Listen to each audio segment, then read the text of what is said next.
2009년에요. 직원이 딱 3명의 연매출이 한 4억 5천만 원. 정말 파산 직전까지 몰렸던 스타트업이 하나 있었어요. 네, 정말 간신히 버티고 있던 작은 회사였죠. 그런데 불과 5년 만에 이 회사의 매출이 무려 50배가 뛰는 거의 기적 같은 일이 벌어집니다. 대체 무슨 일이 있었던 걸까요? 오늘 저희가 바로 그 기적의 주인공 이야기를 좀 해보려고 합니다. 네, 오늘 함께 파헤쳐볼 자료는 일본의 가전회사 발뮤다의 성공 비결을 담은 책 0.1mm의 혁신입니다. 아마 많은 분들이 발뮤다 하면 예쁜 선풍기나 죽은 빵도 살리는 토스터 이 정도로 알고 계실 텐데요. 그렇죠. 보통 브로케들 아시죠? 네, 오늘 이야기는 단순히 디자인이 예뻐서 성공했다 이런 뻔한 스토리가 전혀 아니에요. 아, 그런 게 아닌가요? 네, 이 책을 깊이 들여다보면요. 사람들의 삶을 더 편안하게 만드는 도구라는 그 본질 하나에만 집중했을 때 디자인이랑 기술 그리고 경영 철학이 어떻게 완벽하게 하나가 될 수 있는지를 보여주는 아주 흥미로운 사례거든요. 맞아요. 그래서 이번 시간에는 그냥 발뮤다 제품이 좋다 이게 아니라 대체 왜 비싼데도 팔리는지, 네, 바로 그 점이죠. 그리고 모두가 끝났다고 말하던 시장에서 어떻게 새로운 기회를 찾아냈는지 그 비밀스러운 핵심 전략을 여러분과 함께 샅샅이 한번 뜯어보려고 합니다. 네, 그들의 성공 뒤에 숨겨진 0.1mm의 집요함이 과연 무엇이었는지 지금부터 본격적으로 시작해보죠. 이야기의 시작이 정말 영화처럼 좀 절망적이에요. 2009년 미국발 금융위기가 터지면서요. 아, 그때 정말 전 세계가 힘들었죠. 네, 당시 발뮤다가 팔고 있던 제품들의 주문이 하루아침에 전부 다 끊겨버린 거죠. 창업자인 테라오 겐 대표가 그야말로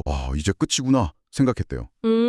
그런데 여기서 그의 선택이 정말 특이해요. 어차피 망할 거 진짜 만들고 싶었던 거나 한번 만들어보고 끝내자. 바로 그 절박함이 역설적으로 모든 것의 출발점이 된 거죠. 네. 그런데 여기서 더 재미있는 건 그가 진짜 만들고 싶었던 것이 하필이면 선풍기였다는 거예요. 솔직히 그 부분은 저도 좀 이해가 안 갔어요. 선풍기 시장은 그야말로 레드오션 중에 레드오션이잖아요. 맞아요. 이미 대기업들이 꽉 잡고 있고 더 새로울 것도 없어 보였죠. 그런데 망해가는 스타트업이 거기에 뛰어든다. 심지어 기존 제품보다 7배나 비싼 가격에 내놓겠다니 이건 뭐랄까 무모함을 넘어서 거의 자포자기처럼 들리는데요. 무슨 자신감이었을까요? 네, 대체 무슨 생각이었을까요? 상식적으로는 그렇죠. 하지만 테라오 겐 대표는 다르게 생각했어요. 그는 시장을 본 게 아니라 자신이 겪는 불편함을 본 거예요. 아, 불편함이요? 네, 기존 선풍기 바람은 오래 쐬면 머리가 아프고 몸이 좀 찌뿌둥하잖아요. 그 인공적인 바람의 불쾌함? 아, 맞아요. 뭔지 알 것 같아요. 그는 바로 이 문제를 해결하고 싶었던 거죠. 어떻게 하면 자연의 바람처럼 기분 좋은 바람을 만들 수 있을까? 이 질문 하나로 시작한 거예요. 아, 시장 조사가 아니라 아주 개인적인 경험에서 출발했다는 거군요. 그래서 찾아낸 해법이 뭔가요? 핵심은 이중 날개 구조였어요. 안쪽 5장의 날개는 빠른 바람을 만들고 바깥쪽 9장의 날개는 느린 바람을 만들어서요. 네. 두 바람이 앞에서 부딪히게 하는 거죠. 아, 바람끼리 부딪히게요? 네, 그 과정에서 인공적인 바람의 소용돌이가 사라지고 넓게 퍼지는 자연풍 같은 아주 부드러운 바람이 만들어지는 원리예요. 말 그대로 자연의 바람을 공학적으로 재현해낸 겁니다. 와, 들어보니까 정말 대단한 기술이네요. 그런데 기술만 좋다고 소비자들이 7배나 비싼 돈을 지불하지는 않을 것 같은데요? 맞아요. 발뮤다의 진짜 모기는 그 기술을 체험으로 바꾼 디테일에 있었어요. 예를 들어 소음. 소음이요? 네, 나비의 날갯짓 소리가 약 10데시벨인데 그린펜의 최저 풍속 소음은 고작 13데시벨이었어요. 와, 13데시벨이요? 거의 안 들리는 수준이네요. 그렇죠. 게다가 소비 전력은 단 3와트. 한 달 내내 켜놔도 전기요금이 몇백 원 수준에 불과했던 거예요. 세상에! 기분 좋은 바람, 조용한 소리, 놀라운 잘전 이 세 가지 가치가 합쳐지면서 비싸지만 갖고 싶은 선풍기라는 새로운 카테고리를 만들어낸 거죠. 그런데 정말 영화 같은 일이 또 벌어지잖아요. 2011년 동일본 대지진. 네, 맞아요. 엄청난 비극이었지만 발뮤다에게는 결정적인 기회가 됐죠. 네, 전력난이 심각해지면서 일본 전역에 절전이 시대적 화두로 떠올랐어요. 아, 그랬었죠. 사람들이 에어컨 대신 선풍기를 찾기 시작했고 이왕이면 전기료가 싼 제품을 원했죠. 바로 그때 발뮤다의 그린펜이 완벽한 대안으로 주목받기 시작한 거예요. 타이밍이 정말 기가 막혔네요. 물론 운이 좋았다고 할 수도 있지만 중요한 건 기회가 왔을 때 잡을 수 있는 준비된 실력이 이미 있었다는 점이죠. 한 설문조사에서는 응답자의 7%가 일반 선풍기보다 10배 비싸도 구매하겠다고 답했을 정도니까요. 시대적 요구와 제품의 본질적 가치가 정확히 맞아떨어진 순간이었습니다. 위기 속에서 본질에 집중해서 기회를 만들어낸 거군요. 근데 많은 사람들이 발뮤다를 그냥 디자인이 예쁜 가전이라고 생각하잖아요. 네, 흔히들 그렇죠. 책에서는 이걸 스타일링 가전과 명확하게 구분하던데 어떤 차이가 있는 건가요? 아, 그거 아주 중요한 포인트예요. 테라오 겐 대표는 발뮤다의 제품을 가전제품이 아니라 사람들의 삶을 더 편안하게 돕는 도구라고 정의해요. 도구요? 네, 도구. 이게 모든 차이를 만듭니다. 스타일링 가전은 기존 제품의 예쁜 디자인만 더 쉬운 것에 가깝다면 발뮤다는 제품의 근본적인 도구로서의 본질부터 다시 생각하는 거죠. 도구라는 관점. 그 철학이 잘 드러난 다른 제품 사례가 있을까요? 공기청정기 에어 엔진 개발 과정이 딱 그렇습니다. 아, 에어 엔진. 당시 시장에 나와 있던 공기청정기들은 마이너스 이온 방출이니 가습 기능이니 하는 부가기능 경쟁의 혈안이 되어 있었어요. 네, 맞아요. 기능이 엄청 많았죠. 하지만 발뮤다는 질문을 던졌죠. 공기청정기라는 도구의 가장 중요한 본질이 뭘까? 당연히 공기를 깨끗하게 하는 거겠죠? 맞아요. 더 정확히는 방 안의 공기를 얼마나 빠르고 강력하게 흡입해서 정화하는가. 아하. 발뮤다는 이 본질에만 집중했어요. 그래서 그린펜에서 개발했던 날개 기술과 항공기 제트 엔진에 쓰이는 터보팬 기술을 결합해서 아주 강력한 순환 기류를 만들어내는 이중팬 구조를 고안해냈죠. 와, 기술을 또 그렇게 결합했군요. 네, 그 결과 경쟁사 제품보다 무려 10배나 뛰어난 흡입력을 구현해냈습니다. 불필요한 기능은 다 빼고 오직 흡입력이라는 본질 하나만 파고든 결과였어요. 와, 10배라니. 이건 뭐 압도적인 성능이네요. 그런데 바로 이 지점에서 책의 제목이기도 한 0.1mm의 집착이 등장하잖아요. 네, 저는 이 부분 읽으면서 정말 소름이 돋았어요. 그렇죠. 에어엔진 상단에는 작동 상태를 보여주는 작은 LED 불빛이 있어요. 네, 동그란 불빛. 보통 회사라면 그냥 적당한 부품을 가져다 썼을 거예요. 하지만 발뮤다는 그 불빛이 사용자에게 가장 편안하고 아름답게 보이도록 하기 위해서요. 네. 그 LED를 덮는 플라스틱 부품의 두께를 0.1mm 단위로 바꿔가면서 수십 번, 수백 번 테스트를 했다고 해요. 잠깐만요. 단순히 불빛 하나 예쁘게 보이게 하려고 그 엄청난 시간과 비용을 썼다는 건가요? 바로 그겁니다. 보통 경영자 입장에서는 쓸데없는 짓이라고 할 것 같은데요. 거의 비효율의 극치처럼 들리기도 하고요. 바로 그게 발뮤다의 차별점이에요. 그들에겐 그건 쓸데없는 짓이 아니라 사용자가 제품과 교감하는 모든 순간을 완벽하게 디자인하는 과정인 거죠. 아, 불빛의 밝기, 색감, 퍼지는 정도가 사용자의 감성에 직접적인 영향을 준다고 믿었던 거예요. 그렇군요. 이 책에 따르면 발뮤다는 제품 개발에 드는 시간과 비용의 무려 90%를 이런 테스트에 쏟아붓는데요. 90%를요? 네, 3D 프린터로 수백 개의 시제품을 만들어서 눈으로 보고, 만져보고, 들어보면서 완벽을 기하는 거죠. 이게 바로 발뮤다의 제품의 영혼을 불어넣는 과정입니다. 개발비의 90%를 테스트에 쓴다니 정말 상식을 뛰어넘는 방식이네요. 듣고 계시는 여러분도 아마 저렇게까지 해야 하나 싶으실 거예요. 네, 저도 그랬으니까요. 그런데 그런 집착이 또 다른 혁신으로 이어지더라고요. 바로 플라스틱에 대한 이야기인데요. 네, 보통 가전제품에서 플라스틱은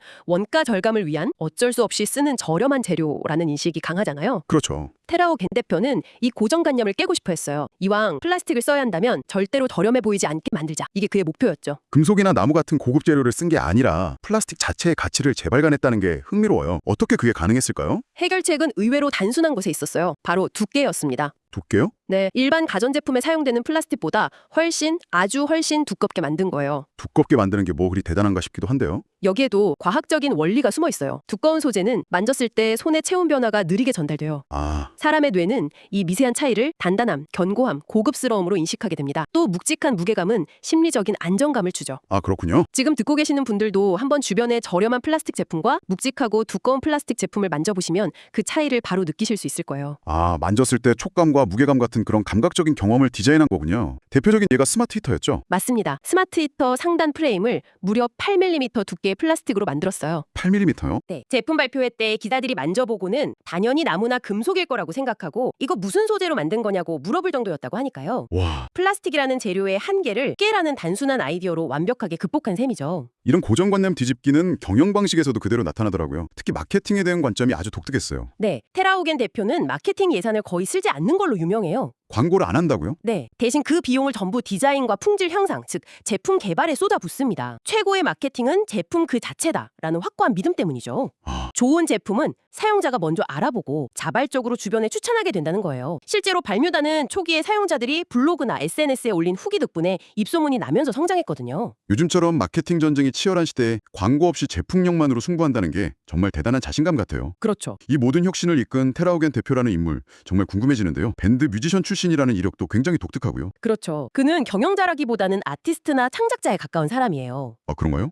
제품 개발을 시작할 때 파워포인트 같은 걸로 기획서를 만드는 게 아니라 자신이 만들고 싶은 제품의 컨셉과 목표를 직접 손으로 그리고 글로 써서 디자이너들에게 전달한대요. 손으로 직접이요? 네, 그 스케치에는 제품을 통해 사용자가 어떤 경험을 하고 어떤 감정을 느꼈으면 좋겠는지에 대한 이야기가 담겨 있다고 합니다. 와, 기술적인 스펙이 아니라 감성적인 경험을 먼저 제시하는 거군요. 마치 프로듀서가 앨범의 컨셉을 정하는 것처럼요. 정확한 비유예요. 그는 디자인은 경영자가 직접 골라야 한다고 단언하는데 그 이유가 아주 명확해요. 왜죠? 디자인은 단순히 예쁘게 꾸미는 게 아니라 회사의 철학을 담고 매출에 직접적인 영향을 주는 핵심적인 경영 활동이기 때문에 그 최종 선택에 대한 무거운 책임은 결국 경영자가 져야 한다는 거죠. 그렇다고 모든 걸 독단적으로 결정하는 것도 아니더라고요. 자신의 책상을 일부러 디자이너들 바로 옆에 두고 수시로 이야기를 나눈다는 일화도 인상 깊었어요. 맞습니다. 그는 지시하고 명령하는 리더가 아니라 끊임없는 소통을 통해 방향성을 공유하고 영감을 주는 리더에 가까워요.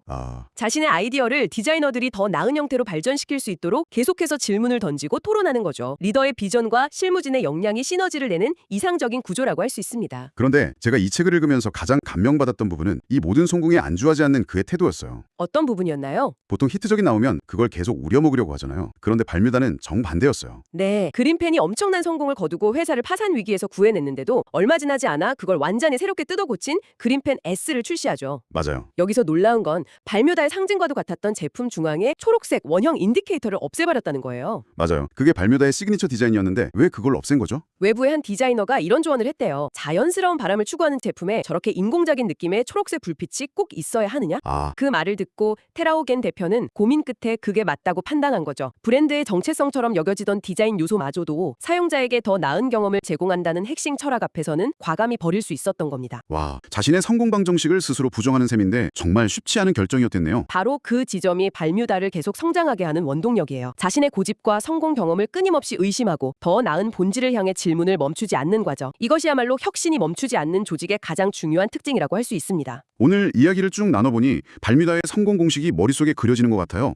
정리를 한번 해볼까요? 네. 결국 발뮤다의 성공은 본질에 대한 집착이라는 한 문장으로 요약될 수 있겠네요. 맞습니다. 첫째는 잡다한 부가 기능이 아닌 선풍기의 바람, 공기청정기의 흡입력 같은 제품의 본질에 집중한 것. 네, 본질. 둘째는 그 본질적인 가치를 사용자가 오감으로 느끼게 만드는 0.1mm의 디테일에 대한 집착. 그렇죠. 그리고 마지막으로 이 모든 과정을 흔들림 없이 이끌고 최종적인 책임을 지는 리더의 역할. 이 세 가지가 완벽하게 맞물렸을 때 평범한 가전제품이 하나의 작품이 될 수 있다는 걸 보여준 거죠. 그러네요. 발뮤다는 단순히 선풍기나 토스터를 파는 회사가 아니었던 거예요. 네, 그들은 평범한 도구를 통해 더 나은 삶의 경험이라는 가치를 팔았고 소비자들은 기꺼이 그 가치에 돈을 지불한 것이고요. 네, 모든 제품의 기술이 비슷해지는 상향 평준화의 시대에 우리 기업들이 나가야 할 방향에 대해 아주 중요한 영감을 주는 사례라고 생각해요. 기술이 아닌 철학과 경험으로 승부하는 것. 그게 바로 발뮤다의 핵심 메시지입니다. 오늘 이야기가 여러분께도 많은 생각을 던져주었으면 좋겠습니다. 마지막으로 흥미로운 사실 하나를 덧붙이자면 발뮤다는 시장 조사를 거의 하지 않는다고 해요. 네, 맞아요. 대신 창업자 본인을 포함한 직원들이 일상생활 속에서 느끼는 사소한 불편함이나 문제를 해결하는 데서 모든 아이디어를 얻는다고 합니다. 그래서 저희도 여러분께 이런 질문을 한번 던져보고 싶어요. 네. 당신의 삶을 한번 찬찬히 돌아보세요. 매일 겪고 있지만 누구도 제대로 해결해주지 않아서 그냥 참고 넘어가는 사소한 불편함은 없으신가요? 만약 발뮤다가 당신의 그 문제를 해결하기 위해 나선다면 과연 어떤 놀라운 도구를 만들어낼까요? 한번 상상해보시는 것도 재미있을 것 같습니다.